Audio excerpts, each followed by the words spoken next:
amweli kezo zo, amen. Amen zo, amweli kezo. Amen. Amen zo. Amweli kezo.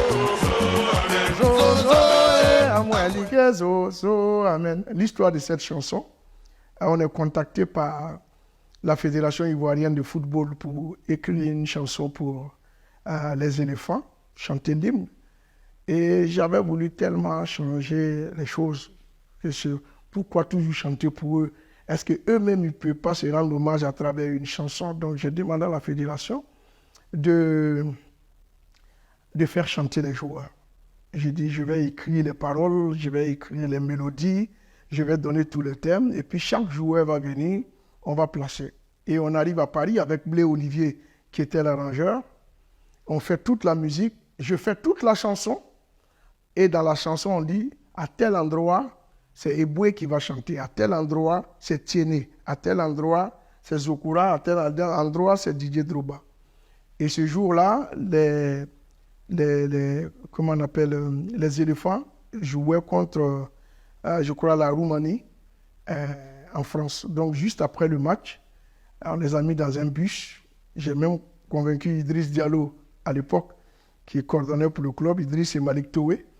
Je leur ai dit, venez, même si on va faire des sandwichs, ils vont manger. Parce que si vous allez au restaurant, connaissant les joueurs, ils vont dire qu'ils sont fatigués, ils vont pas. Donc faites l'effort de venir avec eux, on va les donner des sandwichs là. Et le bus arrive, ils descendent. Je passe derrière le studio, je leur dis, voilà comment la chanson est chantée, voilà les parties. Mais au moment où il dit P, il n'y a personne pour chanter. Tout mon plan est bougé, tout le monde a peur. Donc celui qui était le plus dégourdi, c'était Eboué. Donc il dit, Eboué, toi, tu vas chanter la partie, comment on appelle, elle est pas soudain, tu vas faire ça. Donc, Eboué dit, bon, donc on garde cette partie. Tiéné, lui, il va commencer.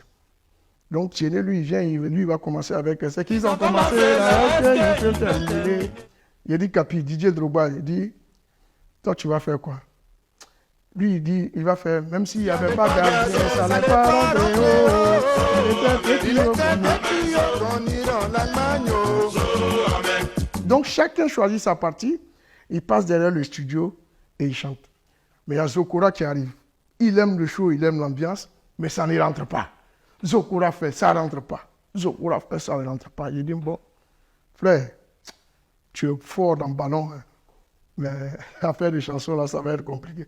Je crois que Zokora et moi, ça va faire au moins 2 ans qu'on ne s'est pas parlé à cause de cette histoire. Mais bon, après, il a compris pourquoi je disais ça. J'étais un peu exigeant. Et donc, c'est pourquoi on ne l'a pas vu. Mais dans le clip, il a joué vraiment un rôle. Mais pour dire que c'était tellement une expérience, quand c'est fini, l'ambiance qu'il y avait dans le studio, tout ce qui a été filmé dans le studio c'est ce qui a fait l'ossature même du clip.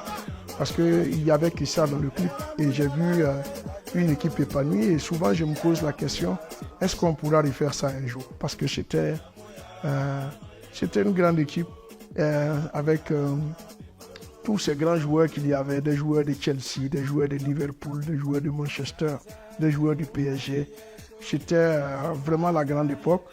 Et j'espère qu'avec cette nouvelle équipe qui est en train de naître, on aura aussi l'occasion, même si ce n'est pas avec Magic System, de faire une autre chanson comme ça. Parce que quand les joueurs même s'impliquent, la musique permet aux gens de fêter. Donc ça aussi, c'était une anecdote.